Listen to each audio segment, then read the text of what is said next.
I spent 24 hours building the best free-to-play Zani. Alright guys, so first things first, we're gonna start with the cassette cores, and she needs the platinum cores from the century construct. So yeah, let's just fight this guy a ton until we get enough. I'm just gonna eat this to speed it up a bit. Yup, here we go. Round numero uno. Wait, doesn't this guy have glacier res? It doesn't matter guys, we can shred through it. There we go. Who cares about glacier res? Alright, round one of money. Yep, my wait plate's already capped, so now we gotta wait 2... Oh yeah, they removed the timer, I forgot. Let's go, we don't have to wait 2 minutes for this thing to respawn. Alright, this should be the last one.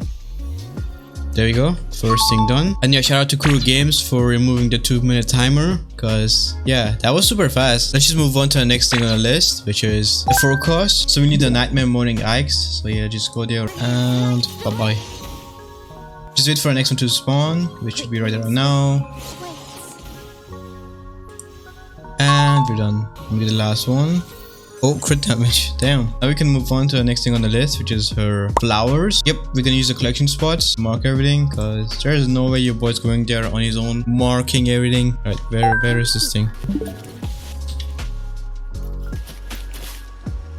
And now we can start farming the normal echoes. K5 tree costs. Let's go. Found your weak spot.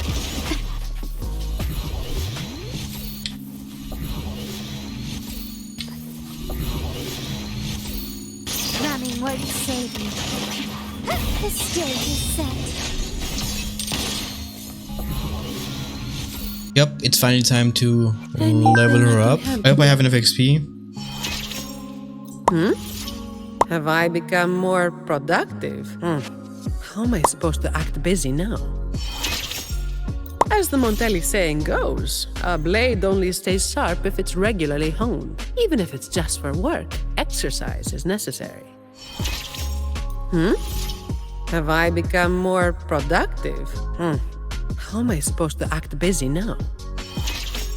Such radiant lights. I hope it shines on every shadow and leaves no darkness to hide in. Ah, such power. Perfect. Now I can be the shield that protects more people. Right, there we go. She's maxed now. I can't take her any higher than this, but yeah, this should be enough. Next, I just farm her weapon and skill materials. So she's gauntlet, so she'll need this one. Right, round 1. Round 2. And the last one. Let's move on to the weapons.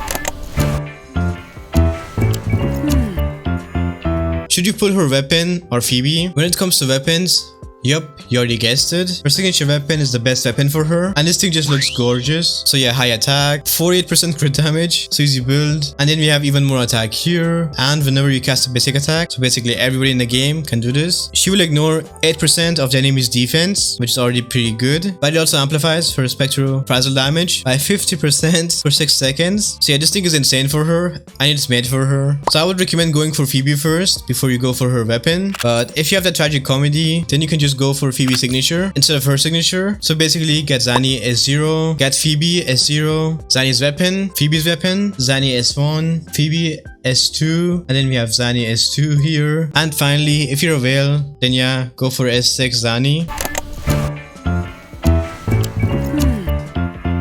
Her second best weapon option is Tragic Comedy, Roccia signature weapon. Same high attack, but this time crit rate, and you up 12% attack, and heavy attack damage bonus, which she needs, and she can easily get this weapon's full buff. Her third best option is Shangliao's weapon. Same main stats as Roccia's weapon, same 24% crit rate, and instead of 12% attack, we get 12% spectral damage bonus, and resonance liberation damage bonus. Her fourth option is the standard gauntlet, the Abyss Surges. Yup, same high attack, but attack as a secondary stat, and the ER here can help with her requirements. It also increases basic attack damage bonus and skill damage bonus, but keep in mind that most of her damage is heavy attack damage. So yeah, only give her this if you have nothing else, but I only recommend going for a standard gauntlet after you have the standard sword and the standard gun. The sword here has a lot of value, so it's very worth getting. As for the 4 stars, we have the new craftable weapon from Rina Sita. I wouldn't give her the 4-star craftable Legend of Drunken Hero, since her helical embers stacks don't count as negative statuses, so they don't trigger the buff. And it's the same with the Nightmare Morning Eggs. Spectral Frazzle 100% increase here. I don't know if it's supposed to be like this or if it's a bug, but yeah, I just wanted to let you guys know. Next we have the Celestial Spire. You can't go wrong with this weapon, it's great for any gauntlet DPS. And then finally we have the Battle Pass Gauntlet, the Stone Bonard. And yup, crit rate. I mean, if you have the money, then it's a good stat stick. Here's a damage comparison between the weapons. And of course, she's gonna get her signature weapon. So I actually got this in a 10 pull. You guys can watch the video if you don't believe me. But yeah, I was super lucky with this weapon. I mean, come on guys, she deserves the best. I just maxed it. I hope I have enough XP.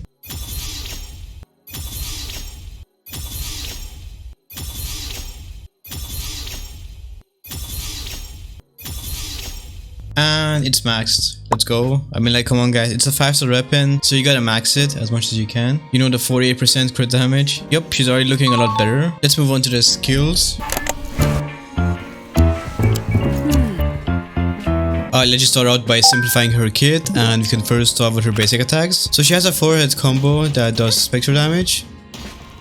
After the third hit, if you hit that basic attack button at the right time, so when she sits on the chair, there's a small window where you can do her enhanced basic attack called Breakthrough. So now, and then it's the spinning attack here, as you can see. Bam. And after that, you can do another basic attack to do stage 4 of her basic attack combo. After basic attack 3, you can also trigger basic attack stage 4 by dodging and attacking. Alright, so throughout the video, I'll keep on mentioning chair combo a lot, which is, yup, you guys guessed it. So basically basic attack 1, 2, 3, wait, hit, and then another attack for basic attack stage 4. To end the combo. Heavy attack, she consumes stamina to do spectral damage, and you can do a basic attack right after to do basic attack stage 3, and of course you can continue the chair combo here and then end it with basic attack stage 4. Mid-air attacks consume stamina to do a plunging attack dealing spectral damage, and then again you can do a basic attack to do stage 3 of her basic attacks and end it with a basic attack for stage 4 of her basic attacks. Dodge counter, like always, dodge, attack, deal spectral damage. Her dodge counter is basically her third basic attack, so if you press the basic attack after dodging, then again she'll do the chair combo. And as always, don't forget to do an extra basic attack for stage 4 of her basic attacks. Skill, she attacks the enemy, does spectral damage, and enters her block stance. You can hold the skill button to keep the shield up, or just tap it to attack and to do a quick block. But if you swap off her, then her block stance ends. And if you do a basic attack while holding her skill button, then she can do her basic attack stage 3. Yep, again, chair combo. And she recovers 1040 stacks and also freezes the enemy. What does her block stance do? Well, if she gets attacked in her block stance when you're holding the skill button, then she takes no damage and freezes the enemy, and then she does a counter attack which deals spectral damage, reduces the enemy's white shield bar by 5%, and Zani takes 30% less damage for the next 2 seconds. When you fill up her Forte in her normal mode, then her skill gets enhanced and it lights up. What does her enhanced skill do? You can hold her skill button to enter her ready stance, and in ready stance, Zani is immune to interruption, and yup, if you swap off her, then her ready stance ends. After her ready stance ends, or if you just tap her skill button instead of holding it, then Zani consumes all of her 40 stacks to attack the enemy, dealing spectral damage, but she won't get any extra buffs from when you hold her skill button. If Zani gets attacked in her ready stance, so when you're holding the skill button, then she takes no damage and consumes all of her 40 stacks to deal spectral damage. She freezes the enemy, reduces the enemy's white shield bar by 5%, and takes 30% less damage for the next 2 seconds. After her enhanced skill, Zani applies a stack of helical amber on the enemy, and she recovers 10 blaze, her second 40 bar, and her spectral frazzle damage is amplified by 20% for 14 seconds. You'll get this symbol here above your 40 bar during its duration. So yep, you'll want to do this combo in every single rotation. Ultimate or Resonance Liberation. She deals an initial hit of spectral damage, enters her Inferno mode, which increases her blaze from 100 to 150. But don't worry, as soon as you use her ultimate, you'll get another 50 blaze. Her ultimate lasts for 20 seconds and it also enhances her basic attacks. So 25% multiplier increase. And thanks to her Forte, as long as you have more than 30 blaze, she gains 3 heavy attacks, which you can always see by the symbol here. She gains a 3-hit heavy attack combo. So heavy attack 1, 2, and 3 whenever you do a basic attack. And each of these attacks use a blaze. So blaze only gets used when you attack with her. Stage 1 of her heavy attacks consumes 10 blaze. Stage 2 consumes 20 blaze. And stage 3 up to 40 blaze, or whatever you have left above 30. Remember guys, if you go below 30, then it won't count towards her enhanced ultimate blaze attacks. For stage 3, every single blaze that is used increases the damage by up to 9.95% at level 10. Her skill gets enhanced too. It has 3 charges when you hold it. So charge 1 is is when you tap it. Charge 2 is if you get interrupted while charging it. And charge 3 is when she fully charges it. And yup, the third one does the most amount of damage. And like her enhanced skill, she applies the same debuffs, but this time 10% instead of 5% white shield. But keep in mind that it also consumes 20 blaze, but that's not all. She actually also has an enhanced ultimate, which you can use when she has less than 30 blaze, which is marked on her Forte here, or after 8 seconds of using her ultimate. You know you have it when her ultimate lights up. And this is her AoE nuke, so big damage, but it also ends her ultimate as soon as you use this. Let's go to her Forte. So whenever Zani is in a team and one of her teammates applies Spectrofrazzle, then she makes them explode immediately. It does the exact same amount of damage that it would normally do, but in one hit, so you don't have to wait for them to trigger, so this is a lot better, saves you time. And she converts the Spectrofrazzle stacks into helical ambers. I'll just call them ambers to keep it simple. And of course she gains blaze, which is again her second Forte bar. So every single one Spectrofrazzle stacks turns into 5 blazes. So every single stack of Spectrofrazzle turns into embers, and she can have up to 60 embers, and each stack lasts for 6 seconds. And don't worry, the helical embers count towards the Spectrofrazzle stacks for the Eternal Radiant set. I already explained her Forte's enhanced attacks in her ultimate, but yeah, there's too much text here that doesn't matter. I mean, like, this is the longest Forte in the game, as you can see, bam bam, it's a whole book. So it doesn't really matter that much, since most of the time, all you have to do is just spam 3 basic attacks when you're in her ultimate's Inferno mode. That's it. Another important part is that these attacks deal spectral damage, considered heavy attack and Spectrofrazzle damage. So yeah, you want spectral damage 3 cost, heavy attack damage on your weapon and echoes, and Spectrofrazzle damage buff on your weapons, characters, yeah. Alright, so what does her normal Forte do? Once you fill it up, her normal Forte skill button lights up and it gets enhanced. Okay, we already talked about this. How do you get normal Forte stacks? So she can have up to 100 normal Forte stacks in her normal mode. So you get 40 stacks when she hits the enemy with her basic attacks. You get 50 when her intro hits the enemy, so half. And also when you use her skill, so usually you just do her intro to fill her Forte halfway, and then do a skill and a basic attack, and bam, her Forte is full. But she can't gain the normal Forte stacks in her ultimate since she switches to her second Forte bar called Blaze. How do you get Blaze? Her second Forte bar stacks, with Blaze capped at 100 in her normal mode and 150 in her ultimate Inferno mode. So how do you get the stacks? Her enhanced skill gives you 10 Blaze, and every time you convert Spectrofrazzle to embers, she gains 5 Blaze. So yup, even when she's not on field, but remember, you lose a stack every 6 seconds. And of course, you get 50 Blaze once you use her ultimate, so you can hit her max 150 Blaze stacks. Intro, she attacks the enemy and does spectral damage. Yup, that's all that it says here. Outro, she attacks the enemy, does spectral damage equal to 150% of Zani's attack, and removes all stacks of ember that the enemy has on them, and each stack increases damage by 10%, and of course it's considered as Spectrofrazzle damage. And the spectral damage dealt to enemies who are marked with embers is amplified by 20% for 20 seconds. Yup, damage amp, so it's better than damage bonus. So how do you activate a character's intro or outro? Well, if you look down here, each character has another bar called the conservo bar. You don't share it. Everyone gets their own conservo bar, and the value stays the same when you change characters. You can fill up the conservo bar by hitting enemies with different attacks. So each attack gives you a different amount of conservo energy, which you can always see down here in the skill details. So yeah, ultimate gives 20, skill 15. You can always check it down here. And once you fill up the conservo bar all the way, all of your characters on the right will glow. And once you switch your character, the character who's leaving the field will activate their outro, and the character entering the field will activate their intro. Inherent skill 1, when you use her intro, she gets 12% spectral damage bonus for 14 seconds. Pretty straightforward. Inherent skill 2, when she's in ready stance, she takes 40% less damage. If you're confused right now, then don't worry. You will understand her a lot better once we get to her rotations. So for her skill priority, her Forte is the most important one, since all of her big damage multipliers are right here. So you want to max this. And then we have her ultimate because of its final nuke damage here. And then we have the skill, the basic attacks, and the intro. But if you're low on resources, then you can just keep her intro at 5 or 6, since it can get pretty expensive with the weekly boss mats, and it doesn't really contribute that much to her damage. So what I would do is Forte, skill, and ultimate, all of these up to 10. Basic attack can be left at 8, her intro at 5 or 6. Alright, let's just max these first because they're super important. And since we gave her a crit damage weapon, she'll need some crit rate, so I'll just max these. And of course, some attack is always good. It's kind of expensive though, but it's fine. I mean, anything for a 420% attack. Yup. Next, let's just get everything to 6 first. Alright, now we gotta pick a few skills to max. And of course, I'm gonna pick these 3. So yeah, let's just max them up as much as we can. Bam. Bam. And bam, there we go. everything is maxed. We can't take it any higher than this. Let's look at the stats. 13% crit rate, let's go. And of course, our stats needs to be higher than this. So yep, you guys guessed it. The next thing on the list are the echoes. And when it comes to echoes, her best set is of course the Eternal Radiant set. I mean, like, come on guys, they just added this part to her Forte. So they're telling you to use this echo set. So 2 piece, 10% spectral damage bonus, 5 piece, inflicting spectral frazzle, increases crit rate by 20% for 15 seconds. So you'll need less crit on your echoes. And if you attack an enemy with 10 stacks of spectral frazzle, then she gets 15% spectral damage bonus, which will be super easy to get. So overall, a really great set for her. Now, if you for some reason don't have a full Eternal Radiant set, then you can just give her the normal Celestial Light Spectral set for now with the Morning Eggs until you get a full set. But yeah, this set is not as good, so only use it as a placeholder until you get the full Eternal Radiant set.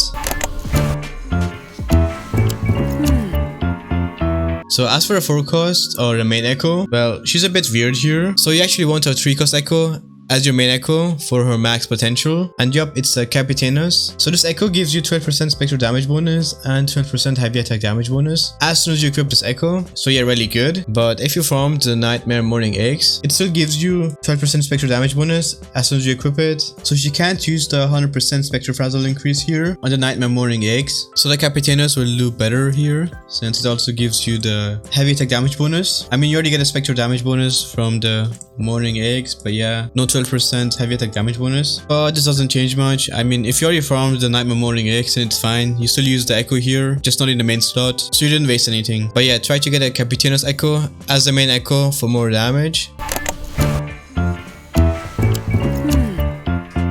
So yeah, for the main echo stats, we have 4, 3, 3, 1, 1, 1 or 3, 3, 4, 1, 1, 1. So on the 4 cost, we have crit damage or crit rate, depending on which one you need more. On the 3 cost, we have double spectral. As for the 1 cost, yup, double attack. When it comes to substats, we want 120% ER, crit damage and crit rate, attack percent, and heavy attack damage bonus, and of course, flat attack too. But if you already built your Phoebe, then congrats. You can give Zani all of her echoes, and just give Phoebe the Moonlit Cloud set, since Zani is the DPS now. So yeah, let's just see what we can improve here first. I just start with the 1 cost first and see if, yeah, these could improve by a lot. I mean, it's a max roll, but yeah, no crit rate. Okay. Yeah, it was too good to be true. Alright, let's move on to 3 cost, and yep, we have a lot of Capitanas. You know what, let's just change the main stat. Right, here we go. Yeah, okay, this is the best that we can get. Wait, are these the same? And so it's actually a bit better by 0.8%. Yeah, okay, we're gonna need a crit rate 4 cost. Ah, so low. Rep, man.